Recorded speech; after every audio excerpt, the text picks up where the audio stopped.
Fidèle abonné, merci de me retrouver ici à Bametra, Cameroun. Je suis le docteur Joya. Aujourd'hui, je vais faire une vidéo juste pour exhorter, encourager les uns et les autres à se soigner avec moi, sans problème, sans peur. Peut-être avec les autres, vous avez raison d'avoir peur, mais avec moi, ne vous en faites pas. Alors, de quoi vais-je parler aujourd'hui? Je vais parler de ces personnes qui croient trop en Dieu et on leur aurait dit que celui qui croit en Dieu ne doit pas boire les médicaments traditionnels. C'est les choses des charlatans, c'est les choses des marabouts. Ne tombez pas dans ce piège-là. Nous ne faisons pas du charlatanisme, du maraboutisme ou bien du spiritisme. Mais nous sommes des êtres spirituels en ce sens que nous reconnaissons qu'il y a un Dieu qui existe, qui nous a créés. Un Dieu qui nous demande de ne pas mentir, de ne pas voler, de ne pas tomber dans l'adultère.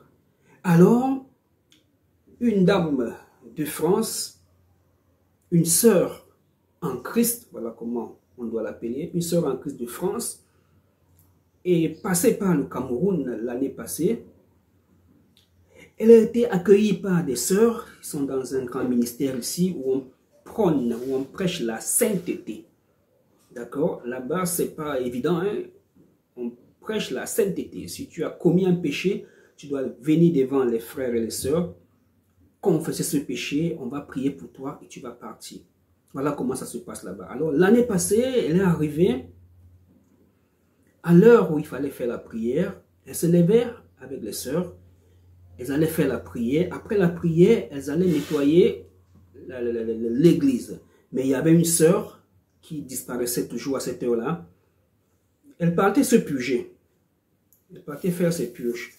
Et cette sœur qui est arrivée de l'Europe, en allant aux toilettes, a vu qu'elle avait laissé la purge, et une bouteille de remède. Alors elle a vu ça, et s'est dit, bon, peut-être. Elle était choquée de voir une chrétienne qui se purge. Elle était choquée, elle a dit, ah, peut-être que c'est pour laver le ventre. Bon, elle n'a pas pris ça. Elle a fait son séjour au Cameroun, elle est rentrée en Europe. Et cette année, elle est revenue dans cette assemblée. Ils ont eu des soucis de finances sans trouver la barre. Elle a claqué à la porte, elle est quittée de là, elle est allée dans une autre assemblée. Et dans cette assemblée, il y a une dame qui venait me voir pour ses produits, pour ses médicaments. Alors, elle en a parlé à cette dame lui a dit, tiens, je connais un monsieur là, docteur Joya, on va aller le voir. Alors, cette jeune sœur qui sort de l'Europe est venue avec celle du Cameroun me contacter. On a commencé par une consultation normale comme d'habitude. Et après, elle était un peu hésitante de voir ces plantes, ces choses. Et elle a grandi dans un environnement où on dit que c'est le maraboutisme, c'est le spiritisme. Mais quand elle arrive, j'ai vu qu'elle hésitait, elle pensait à ces choses-là. Je me suis mise à rire. J'ai dit, mais tiens, apparemment, vous faites partie d'une église de réveil parce que chez vous, là, vous priez trop, vous n'aimez pas les choses de marabout. Elle dit, ah oui, donc c'est ça mon inquiétude. Je dis, attention, lorsque vous priez et que vous avez mal à l'estomac, est-ce que vous savez que c'est moi qui vous soigne? Lorsque vous jeûnez, vous priez, vous jeûnez, vous avez mal à l'estomac, vous avez les crises d'hémorroïdes, est-ce que vous savez que c'est moi qui vous soigne? J'ai pris mon téléphone, j'ai tapé pasteur. Elle a vu au moins 8 pasteurs. D'accord? Des pasteurs qui viennent me voir pour tel ou tel problème de santé. Des pasteurs qui ont des soucis de conception avec leurs femmes, qui viennent me voir. Des pasteurs qui envoient leurs fidèles, aller voir Dr Joya. Des pasteurs qui envoient leur fils spirituel qui a très mal à l'estomac de venir me voir. Des pasteurs qui envoient leur fils spirituel qui a la fièvre typhoïde de venir me voir. Ça, ce sont des réalités. Et lorsqu'on a commencé à discuter, elle a dit oui, il y avait même une fille dans l'assemblée où j'étais d'abord. Chaque fois, on priait le matin, au moment d'aller mettre la propreté dans l'église, elle disparaissait, partait se purger. Un jour, je l'ai trouvée en train de se purger et abandonner, je n'ai rien compris. Cette fille, elle s'appelle quoi là? Elle a demandé à sa sœur, et lorsqu'on m'a donné le prénom, j'ai fermé la bouche, parce que cette sœur, elle venait ici chez moi me voir pour des problèmes de procréation.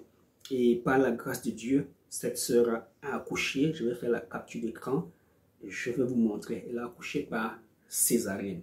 Donc, ne vous laissez pas trop embobiner, enrouler par cette histoire d'église où on dit n'aller ni à gauche, ni à droite. Restez seulement ici. Non, ce n'est pas vrai. Ce n'est pas vrai. Ce n'est pas vrai.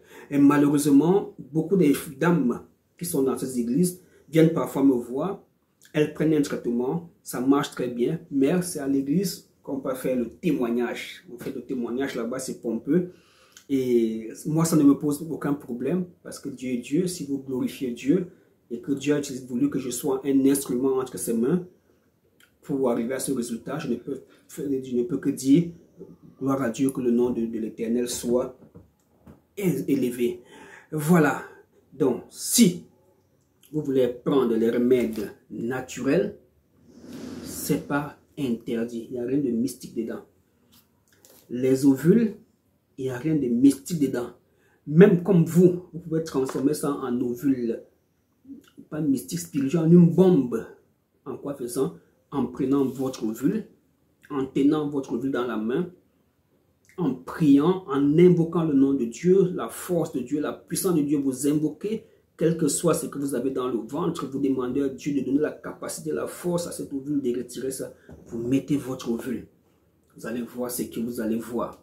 Vous pouvez prendre votre verre de remède le matin avant de le boire. Vous posez la main dessus, vous invoquez le nom de Dieu, vous priez, vous demandez à Dieu de vous venir, vous buvez votre remède. Vous allez voir ce que ça va faire.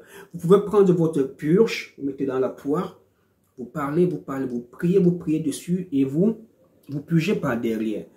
Parce que ce que Dieu attend de nous, ce ne sont pas de faire beaucoup d'enfants, d'accord? C'est de revenir à lui. Donc si c'est soigner, Dr Joya soigne. À l'hôpital, on soigne. Dans telle église, on prie, les gens guérissent. À tel endroit, en Chine, en Inde, où on pratique le bouddhisme, on soigne. Donc lorsqu'il s'agit de se soigner, soignez-vous sans avoir peur. Surtout avec des personnes averties. Donc je vous exhorte à ne plus avoir peur. Faites-nous confiance. Vous ne serez pas déçus. À bientôt.